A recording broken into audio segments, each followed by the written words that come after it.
Let me ask a question, Work Positive Nation. Are successful people happy, or do happy people succeed? Your answer makes all the difference in your work and your work culture experience.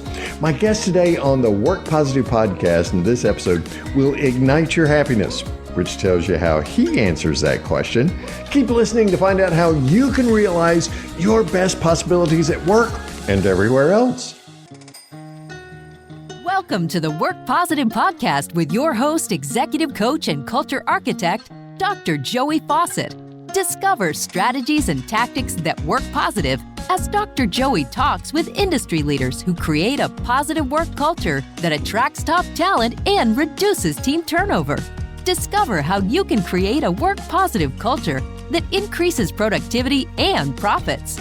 Here's your host, Dr. Joey. Work Positive Nation, help me welcome to this episode of the Work Positive podcast, my main man, Darren Tulley. Darren, welcome to the Work Positive podcast, my friend. Hey, thanks for having me, Dr. Joey. I'm very excited to be here and connect. Oh, man, I'm excited to have you on today because we, Work Positive Nation, are going to live our possible today because that's what Darren Tulley is all about. So that's the name of your book, Live Your Possible. By the way, the link to Amazon where you can pick up your copy of Live Your Possible is in the show notes, just like we do for all of our authors. By the way, this book is absolutely amazing because it's more than a book. It's a workbook and a book together. So there's some activities and things you can do, and Darren will tell us more about that later. Where did this book emerge from within you, Darren? Live Your Possible. Where does that come from? Well, I never do. I wanted to write a book until it just it hit me to say I had to get some messages out to the world. And, about 6 years ago, I had an awakening, and then I started to see the world differently. And I started to connect to some of my stories of my life and how I've got to this point. And it turned into a pretty sizable life guide. Oh, wow. Life guide. What does a life guide mean to you, Darren? It's something that you can keep going back to. You learn different aspects and different tools where you could actually experiment with life and really learn and grow every day. It's something that is going to be there. You can learn from it each time you pick it up. One of my top 50 words is awakening. You said you had an awakening. Would you share that experience with us? Yes, it was a pretty incredible set of days. I was actually at a diversity and inclusion workshop. It was a 4-day immersion event, and I was with 25 folks.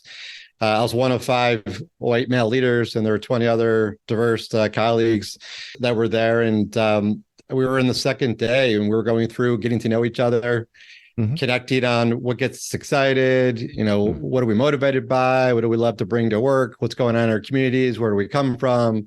We were sharing pictures of our kids, playing games together, all these things. So we actually got to know people probably in a different way than maybe I would have had I not gone to this event, where we're kind of put together to say, hey, hang out with your colleagues, no matter where you're from, what you look like, and what you're thinking about. And it was pretty incredible because we got to this point where we actually started to care for each other in a different way. And at the end of the second day, we started to share some of the frustrations in the world, some of the injustices, some of the things that maybe held us back. Some folks in particular were sharing how their loved ones were pulled over in town next door. That was pretty much a white affluent town. And again, right next door to where I live, some people were saying that they were passed over for opportunities or roles just because of maybe the way they look like, or maybe the way they dress. Some folks said they couldn't bring their full selves to work. Where I think, Dr. Joey, I felt like I was just coming into work, just working. And it started to hit me that I had a purpose at that point in time to bring out the best in people around me. And what was happening is I was actually pushing people away. I wasn't fully aware of what was going on around me. Then all the injustices that were happening over the last several years, it hit me that I was not connecting in the world the way I wanted. I wasn't as authentic as I wanted. I didn't light the world up as I felt I could, as myself, as my authentic self. So at this event, I actually approached the team, the group on the third day, and I actually had this awakening where I literally broke down crying and apologized to the team for not recognizing my own unconscious bias, how I was actually pushing people away and not really lighting people up. And what I recognized is that the bubble that I was swimming in, the bubble of sameness, actually burst. I was feeling a lot of shame and a lot of guilt. And as I was sharing this with the folks, people could tell my intentions in my heart were in the right place. Yeah. And the folks that I was actually holding back actually picked me up that day. And that's when I realized my bubble didn't burst. It actually expanded. And that's when I changed. That's when I realized that my awakening was really about, no, I need to be who I am, which is I love people. I believe there's a light in everybody. I need to really draw in all differences and similarities to really live our possible, to help other people live what they're capable of doing. And I was holding people back. I needed to change my way to invite and ignite joy and happiness all around and let people really excel on an equal playing field. So that was my awakening that actually changed the way I looked at the world for the rest of my life. Wow, that's incredible. Darren, it's so easy for us to get in an echo chamber, to hang out with people who resonate the way we resonate and who reinforce our misconceptions. It's used a couple of really important words there, unconscious bias. You said on day 3, do you remember, and would you share with us what happened on day 3 that just, pulled the veil back and helped you see your unconscious bias? I recognized that I was making it harder for others to succeed. Maybe it was as I was thinking about the people that I was hiring. For example, I remember hiring prior to that event 3 people in the previous year. And I remember it was similar to people like you just said, like me, that thought like me, looked like me. And I made it harder for folks that maybe didn't have the skills, or maybe didn't have the background, or maybe didn't have the training, maybe the education. And I was shooting for what I thought was the best candidate. And I was actually only shooting for candidates that were like me. So then if you fast forward a year after the event, I hired 8 more people. And I purposely went out to the world much differently to reach out, look for differences, look for different strengths, look for possibilities, look for opportunities. And 90% really was 9 out of the next 10, if you look at the next 2 years, were people of color with different gender mixes. And guess what? The next 4 years after that, we had the best results we've ever had because we had the diversity of thought. We had people bringing in energy because they actually were picking each other up, not trying to be like each other. So the diversity of thought created new discoveries, new innovation, the ability to do things people thought we never could do, either individually or as a team. Wow. And that's when I realized, oh my God, I was not only holding back other people's possibilities, I was actually holding back my own. Wow. My own joy, my own company too. Opportunities. Yeah. In the company too. Absolutely. We did things we never thought we could do. Wow. You began to live your possible. We did. Exactly. Yeah. Trying to be a practitioner and show that it is possible. And we actually let our guards down. We actually connect back to our authentic selves and we ignite what we think is the right thing, which is something that's bigger than ourselves. Always. So let's say, Darren Tulley, that I'm a hiring manager and I'm trying to attract top talent. Notice I didn't say recruiting. I said attract top talent. However you define top talent. You in this process set out very intentionally after this awakening about your unconscious bias to reach outside the typical norms that you had established for yourself. What would you say to someone in Work Positive Nation who's a hiring manager, right, and is seeking to attract top talent, how they can burst through that unconscious bias so that they benefit the company, they benefit other individuals, and give people a chance to contribute whom they might not otherwise see? Yeah, I think it's part of the questioning we go about, because I think we can limit and control the answers based on what we ask people. So if we ask hard questions or questions we already know the answers to, then you're kind of like shaping who you want to recruit or who you want to hire. And I purposely said that on the recruiting side. To me, it's getting out and networking people, either if you're at the interview table, or you're out doing networking events at UConn or other universities. It's seeking out differences, seeking out what people really can do and what they want to do. It's asking questions like, hey, what does a good day look like for you? Hey, what really excites you in the work you want to do? Or, hey, what's something you think you want to change in the world? Even then sharing if it's for a particular company, talking about the company values and asking them which one resonates with them. And then all of this, I would ask, give me some examples about how you've displayed this. Have you done this before? Are you putting this into action in your community or at work? Because I can promise you the folks that are actually showing that passion and heart and showing it through their actions, and that they have something that's greater than themselves, those are the people I'm going to hire all day long. Doesn't matter what they look like, where they come from. Yeah, the behavior. So we're after the behavior, the action, as opposed to just this idealized perfect Joey that, wants to do all these things, but is not acting on them to make them happen. I would actually add to that. I would say it's the behavior that's connected to something bigger, which is, I would say, what is that higher purpose? For me, I've changed my way to say, you know what?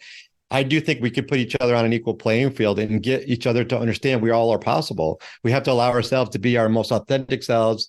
We have to use empathy. We have to care for each other differently. And when we do in the workplace, it's amazing what happens. So it's amazing what people can do when we allow people to do it. And even encourage them in the process. So how do I begin that process of authenticity in the workplace if I'm on a team? Walk the talk. So I would actually say, hey, be a little bit more honest about who you are. Doesn't mean you have to share all your secrets or things that make you uncomfortable. It's about being authentic with the right intention. So sharing things intentionally about something that maybe you made a mistake or maybe you didn't know, and you're actually asking for input and perspectives. Because those two things, I got to say, I was always taught, you're a leader. You have to have all the answers. You can't say, I don't know. I sound very robotic because that's what I sounded like before this awakening. When I actually reached out to say, hey, you're Dr. Joey, to say, hey, what do you think about this perspective? What is your interest and how does your purpose connect to this? Or how can we do this better? Or what does a good day look like? And how can I help this make this even better, a better day for you? Those kind of conversations when we actually see people light up. Why? Because we actually show that we care. We actually give a genuine interest in our discussion. It's not about, hey, did you finish these 10 things today? Or why is this one thing behind? It's about actually helping people actually thrive and succeed and actually do it with like fun and joy, which I know you like to do. Yeah. Oh, yeah. A lot of fun. So we're moving from command and control to collaboration and contribution. Love that.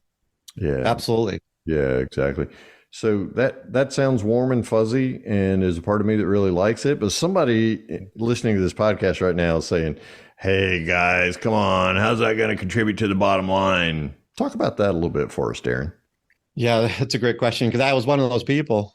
All right. I was focusing on results myself and, hey, our people are the greatest asset. And the reality, I wasn't, and many of the leaders weren't treating our people that way. And when you think about 4 pillars, you think about customers and results, and you think about people and process. And a lot of leaders think about the customers and results as the first and primary. And what I like to suggest to folks is to think about it a little bit differently, to really reorder it, to say it starts with our people and really taking care of our people. And when we do that, people are more innovative, more thoughtful about the processes. They're more thoughtful about the work they do. There's a lot of proof from research about productivity is enhanced by over 15, even 20%, depending on the study, about happier employees are actually more productive. And when you focus on employee experiences, there are studies where folks are 4 times more profitable. So it's for real. And guess what? When people are actually in this state of mind, we're more creative. Because I don't know if you know, there's other studies that show that adults on average are creative about 2% of the time. Yeah. If at all. Yeah. And when we get people to be more creative, guess what? We actually are better at problem solving and we actually have higher revenue results. And all that leads to repetition, our ability to reinvest in the business. And there's actually a hospital I'm working with right now. And they've actually changed their mindset with, hey, you know what? We're going to not only focus on the patient, but we're going to focus on the patient caregiver first. And we're going to do it with empathy. We're going to actually share our values with trust. And we're going to create joy in the workplace. All that means is they actually put a focus on the people to have the answers and to support them throughout the day, where people are now excited to come back into the hospital to serve their patients. And the numbers have gone through the roof. Their financials have improved. Their nurse turnover has actually been cut in half from 27% down to 12%, which with all the nursing shortages and burnouts that are going on in the industry, that's a pretty important number. And it costs about $50,000 per nurse to replace. So, I mean, those are real things that hit the bottom line for anybody that is listening or questioning. And there are other industries that this can impact, manufacturing. These are other people that I have seen that, hey, when you show people they matter and they belong, the financials follow. Yeah. And you've taken on many of the objections to emphasizing team and people on teams. Talk about how the kinds of things you're talking about reduce team turnover, Darren. First of all, I would say being a team itself, measuring the right things around what are the common goals? What's the common purpose we're trying to achieve? Something we're excited about together. And that we want to get away from just getting our own tasks done, to say, hey, I got my job done so I can get a good performance review. And it's about the team first, because there's a lot of leaders, including myself, several years ago, I would never measure team results. And it's important to measure those results and to do it together and to do it openly. And, as I think about the success of a team, when I look at how is it working, it's when I see individuals stepping in to do that without me asking as a leader. When I see people helping each other thrive and succeed at work, I know we have a great culture. I know we're actually moving the needle. And it's proven, because guess what? The right work gets done. We're not hiding or avoiding, because in this world, in this hybrid world, there's a lot of people hiding behind their Zoom call, or maybe not even on screen. And I'm not trying to call anybody out, because I do think we do better when we're together. And I certainly would like us to do more of that. Doesn't mean we have to be together every day. Yet I think our team that works on common goals with a higher purpose, we're going to have better results when you do that. Now, you've mentioned connecting our daily work with a higher purpose several times. Give us some examples of higher purpose. Yeah, that's great. I appreciate that. So we actually created, one of the companies I had worked with, we actually created a tagline that was related to joy at work. It was one of those things we weren't really allowed to talk about happiness at work. I mean, how about that for a second? I'm letting that soak. Yeah. We're not going to talk about happy around here now. Y'all just get on and do your work. Exactly. So, I mean, for any of us, right? It's like sometimes our cultures are toxic, are ideal. It doesn't mean you can't start something in your local area. So I'm really trying to encourage folks to say, what is something you could do today? This is something you could do, is ask people in your area as you're walking by, hey, what's joy at work mean to you? So I asked people, what does that mean to people? 300 people at this one company. And they ultimately said to me, Dr. Joey, they said, I just want to help people succeed in the workplace that I trust, people that I could trust, people that I can care for as a friend.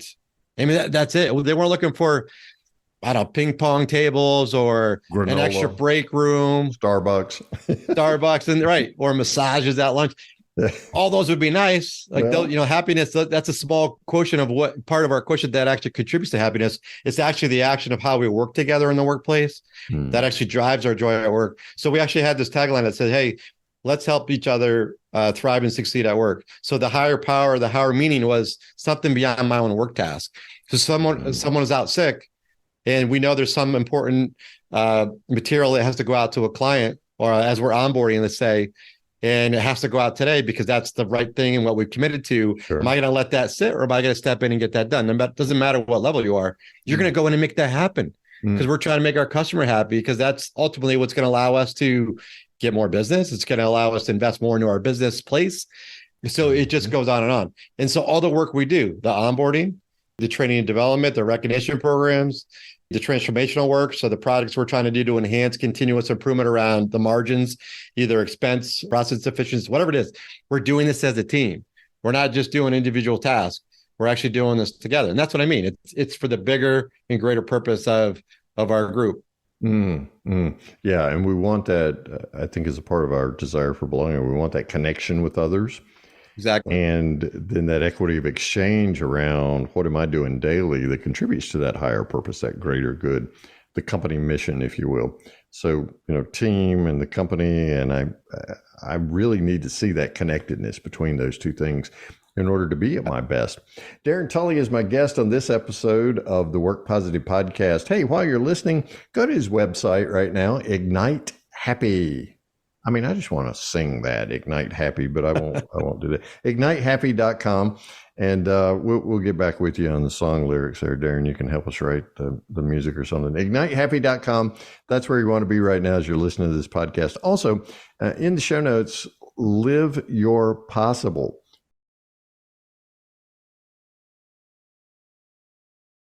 Right, is the book that Darren's written. And so you can click right there and go to Amazon and get your copy of that amazing book that includes a guidebook.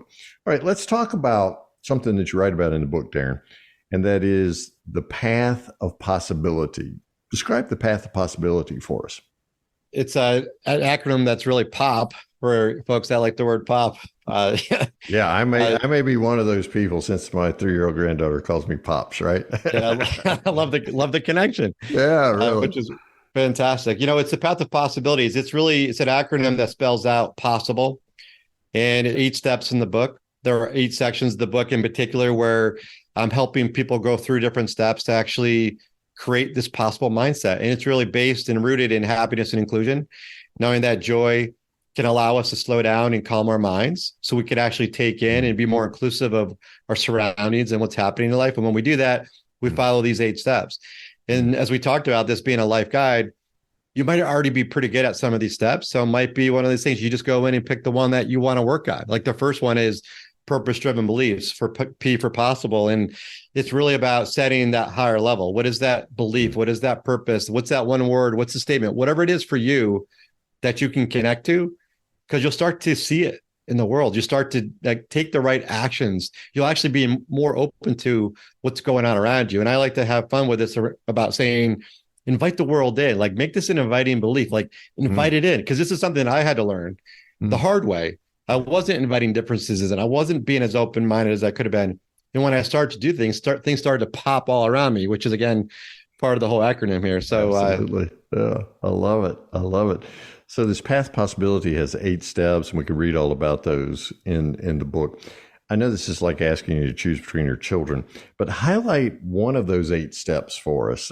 I'm not saying it's more important than the others. I'm not saying it's your favorite, but just highlight one maybe that people comment on a lot. Yeah, that's a tough one. All pretty special, like you said. Now, I would say the I is pretty good. It's called Imagine with Wonderment. Because I feel like with wonderment. Okay. Because having wonder and awe, it reminds me back when I was a kid, when I was actually behind growing up and I had to break through. And this is part of why I talk about the word possible, because I became better than what my parents were hoping for. They were hoping I'd be average. And I overcame that because I am possible. I am able to break through that through learning. And I think I saw things differently. And I think I lived with wonder back then. And when I actually had this awakening, I had to go back and realize, oh my God, I've lost my way as a childlike kid, actually going through the world with a lot of awe and wonder. Because when we live with wonderment, we actually can live with transcendent joy. And when we live with wonder, we actually see things that we might not have seen in the past. Because if you think about the word wonder for a second, you could define it in one of 2 ways. One is you look at it with, hey, you wonder, but it's almost like skepticism. Like, what's their agenda? I wonder what's going on there. Or you wonder with possibility to say, oh, I wonder what could be.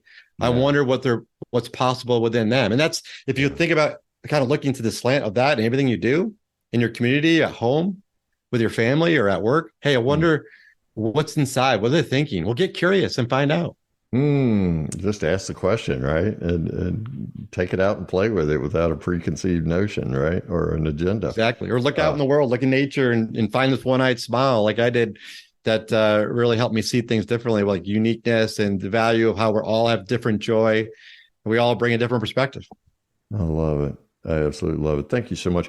What are some of the challenges that you see companies facing today in doing the kinds of things we're talking about here that create a positive work culture? Making it safe, getting rid of some of the fear, being okay talking about joy and happiness.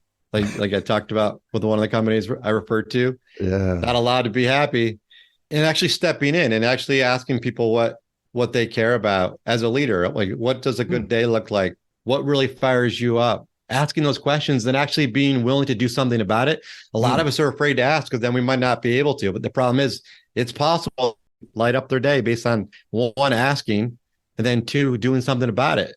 You might be surprised what happens. Yeah. Oh, man. Thank you for saying that, because it's one thing to ask, what's a great day look like for you? Okay. I think that carries with it a certain responsibility on the part of leaders to then say, okay, how can I bring out the best in this person, realize their maximum potential by helping them create a best day? Not that you're going to do it for them, but just give them the conditions in which they need to do it. So I'm not overreaching. I'm just collaborating with them to create that best day ever. But now somebody's listening to this, they're saying, oh yeah, Dr. Joey, Darren, but I can't do that for all my employees. How do you create a culture in which people are doing this for each other instead of a leader trying to do it for everybody, him or herself? Great question. I think it's a willingness to do it and just having the courage to care about your colleagues and understand what it can take. Is just simple, genuine interest in care. Like that. I started a paper when I was 9 years old. And that's what I recognized, that when I stopped putting my own agenda out there or stop blaming other people or changing the world in the sense of the way I only see it. Like I had this paper when I was 9 years old. I was curious and I actually had genuine interest in care for my guests. And I want to go back and think about it. That's the same thing we need to do to each other. to have genuine interest and care. And maybe, do we say love? Like love as a human without it being squishy or being awkward, like actually care and actually allow human nature to, and being a human being to actually be alive. And it is one of those things, like I was part of a team where we actually had an us versus them dynamic where it was never my fault. It was never my team's fault. It was always their fault. Right. It was Dr. Joey, was their fault. And we had to reconcile that when we realized, wait a minute, again, going back to our higher goals, the common goals with our customer, we had to let our guards down and say, it's not about being wrong. It's about getting it right. And that's what it's about doing every day, is being curious, not worry about getting it wrong, but learning from the mistakes. Like, as you know, Gary Ridge, one of your former guests, loves to talk about learning moments. He's never made a mistake. And that's what we're talking about here. Learning from each moment and then doing something about it, right? Learning something and not taking action. Well, then we kind of wasted our time a little bit. Yeah, oh, exactly. And so that's when a mistake becomes a mistake, or a failure of failures, when we don't act on what we learned. Man, it is a huge movement of the ego to move from me to we, right? Yes. So to me, that's the fulcrum that this whole thing pivots on right there, is moving from me to we. Hey, Darren Tulley, Work Positive Nation, is my guest on this episode of the Work Positive Podcast. IgniteHappy.com is the website. Live Your Possible is the book. Both of those are in the show notes. If you're walking a dog or on the Peloton or something as you've been listening to this, just go there, click through, get yourself a copy of the book. You'll thank us later. Also, go to Ignite Happy. Hey, Darren, when they go to IgniteHappy.com, what are they going to find there? Well, first of all, you're going to see some research right out front. You'll see some of the things I've already mentioned about employee experience and why happiness is more productive. Okay. I do consult and coach with different companies around cultural transformation. You'll be able to have a drop down to another access point to the book. And there's actually a copy and a link to different podcasts that I've been on. So there'll be a copy of this on there as well. In addition, I have my own podcast that I just started called Live Your Possible Podcast, which I hope you'll join me one day, Dr. Joey. Oh, that would be fun, man. Yeah, sure. That'd be good. Yeah. All right. Thanks so much for telling us what we'll find at IgniteHappy.com. Darren Tulley, Work Positive Nation, always wants to know from my guest one thing. So Darren Tulley, what's your one thing that you would encourage Work Positive Nation to do starting today that will create a positive work culture right where they are? Yeah, believe in your people with empathy. Believe in your people with empathy. What does that look like to you, Darren? Just getting to know who they are and asking what really fires them up, some of the things we've already shared, because I would encourage leaders to get people involved, whatever it is, if it's an important project, if it's a cultural change, if it's trying to deliver on the financial results, get people involved, however that is. Yet believe in your people, because I've seen so many places and leaders give up and say, we got to go hire these people, or we have to go hire this temporary set of work, where I think our people are actually pretty talented. And if we could believe of the untapped potential that lies within all of us, and then you can actually bring that out and have people live their possible, amazing things happen. Trust me. Amazing. You just got to go through the actions. You got to go through the steps. Yeah, you got to make consistent your walk and your talk, as you said earlier. Darren Tulley's been my guest on this episode of the Work Positive Podcast. IgniteHappy.com is the website. Live Your Possible is his book. Work Positive Nation, thanks so much for listening. I know that your happiness has been ignited today just from listening to Darren Tulley. Darren, thank you so much for sharing with us your real world examples of the beautiful joy that can come from work as we redefine work and help people live their possible in the workplace. Man, we appreciate you so much. And thank you for your time and wisdom today. Thanks for having me. It's people like you and others that really bring the joy out of me. So thank you. It's my pleasure, buddy. Thank you for listening to this episode of the Work Positive Podcast. Please share this podcast with your friends who are HR and small business leaders so they can do one thing today to create a positive work culture that increases productivity and profits. I'd like to give you a free Work Positive course just for listening. It's called Something to Talk About, and it's transformed the work conversations of so many people all over the world. Get your free copy when you go to workpositive.today/something to talk about, and you can start transforming your conversations today. Remember, it pays to work positive.